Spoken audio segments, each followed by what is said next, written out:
how well do we really know the books we call classics? And, what happens when one of those really beloved novels, maybe a great American novel, becomes a kind of battleground? Mm-hmm. Well, today we're diving deep into Mark Twain's adventures of Huckleberry Finn. A big one. Definitely. Our mission here is to unpack its literary power, which is undeniable, but also explore its themes and really confront the controversies that have, well, swirled around it since it was first published back in 1884, 1885. And they haven't stopped swirling, have they? Not at all. They're still very much alive today. So we've pulled together the key points, the sort of essential takeaways, to give you a shortcut to understanding this really complex, really important work. Okay. Okay, so let's get into it.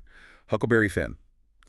It's often celebrated, right, as one of the first major American novels written completely in vernacular English. Yeah, told by Huck himself in his own voice. Exactly. Yeah. It was the sequel to Tom Sawyer, of Yeah. course, and it stood out immediately for its deeply felt portrayal of boyhood. But what's really interesting, I think, is how it's not just about a boy's journey.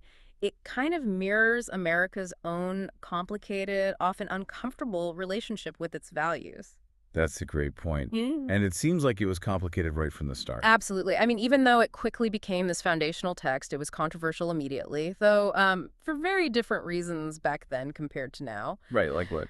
Well, early critics, like the Concord Public Library Board, they actually banned it. They called it rough, coarse, and inelegant. Wow. Yeah, even trash. They pointed to, like, bad word choice and Huck just itching and scratching as being obscene. Itching and scratching. Obscene. Apparently so. And Louisa May Alcott even chimed in, suggesting Twain should basically stop writing for them if he couldn't think of something, quote, better to tell our pure-minded lads and lasses. That's amazing. And did Twain's reply about the unexpurgated Bible causing him trauma? Just classic Twain Well, sarcasm. completely. It really highlights that cultural clash. But okay, those early controversies were one thing. The reasons people debate the book now, they've shifted quite significantly, haven't they? Hugely. If you connect this to the bigger picture, Huckleberry Finn explores these really profound themes. Race, identity, freedom, social responsibility. It's often seen as this powerful, scathing satire on racism. Right. However, it's also been heavily criticized for what some see as racial stereotyping, and, maybe most significantly, its repeated use of the N-word. That's the crux of it for many people today. It is, and it brings up this really difficult question. How can a book seemingly be anti-racist in its core message, yet use language that is so deeply problematic, so painful? Can those two things even coexist? It's a real dilemma. Yeah. And I think that's where you see Huck's own journey come into play, his coming of age, where Twain himself said Huck's sound heart was in conflict with his ill-trained conscience. Exactly, that internal battle. And the climax of that is when he decides to help Jim, who's escaping slavery, even though Huck genuinely believes he'll go to hell for it. That's a massive moral choice. It is, and that's where, the deep dive really begins for scholars. Is it about Twain's intent versus the actual impact of the language? Does the satirical message manage to outweigh the harm caused by that word? And what about Jim's character? That's another layer. Right, because on one hand, Jim is portrayed as honorable, perceptive, really quite intelligent despite his lack of formal education. He's the moral center in many ways. He guides Huck's development. He does. But critics argue the novel also uses, quote, stereotypically comic treatment regarding his superstitions, his ignorance, especially early on when Huck plays tricks on him. So there's this duality again. That's a tough balance. It really explains why this book keeps getting challenged, even banned. I read it was the 5th most challenged book in the U.S. just in the 1990s. That's right. And we've seen recent examples, too, schools in places like Renton, Washington, and Virginia pulling it from the curriculum because the language is just too offensive. Teachers reported students feeling deeply uncomfortable just hearing the N-word read aloud. Understandable. And this reaction has led to things like, well, attempts at expurgated editions. Meaning cleaned up versions. Essentially, yes. Like New South Books back in 2011, they published a version replacing the N-word with slave.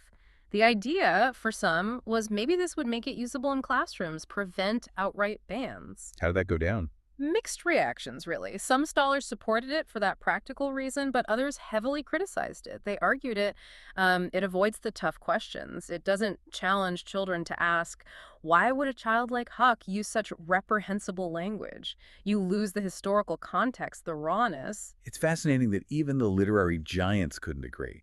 Hemingway famously said, all modern American literature comes from Huck Finn, high praise. Huge praise. But then he also argued the book basically falls apart at the end. He thought it should stop before that whole elaborate, almost farcical rescue of Jim orchestrated by Tom Sawyer. Hemingway called that ending just cheating. But not everyone agreed with Hemingway on that. No. Ralph Ellison, for instance, argued that the ending, despite its flaws, was actually structurally and thematically necessary. It showed the limits of societal change, perhaps. So even the structure is debated. So summing this all up, where does this leave Huck Finn today?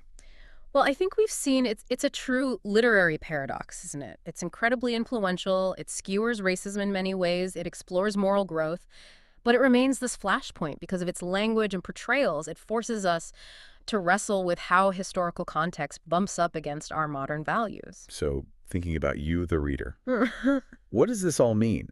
I think this deep dive really shows that even the most celebrated books aren't simple. They carry these heavy layers of history, of controversy, and it really challenges us, doesn't it? How do we engage with difficult texts like this? Do we try to sanitize them, maybe change the words, or do we confront the difficult parts, the offensive language, head on to try and understand the full context, the full impact? It's a crucial question for education and readership today. Definitely. Perhaps the real takeaway isn't just what the book says, but how reading it forces us to examine ourselves, our history, and maybe our own biases.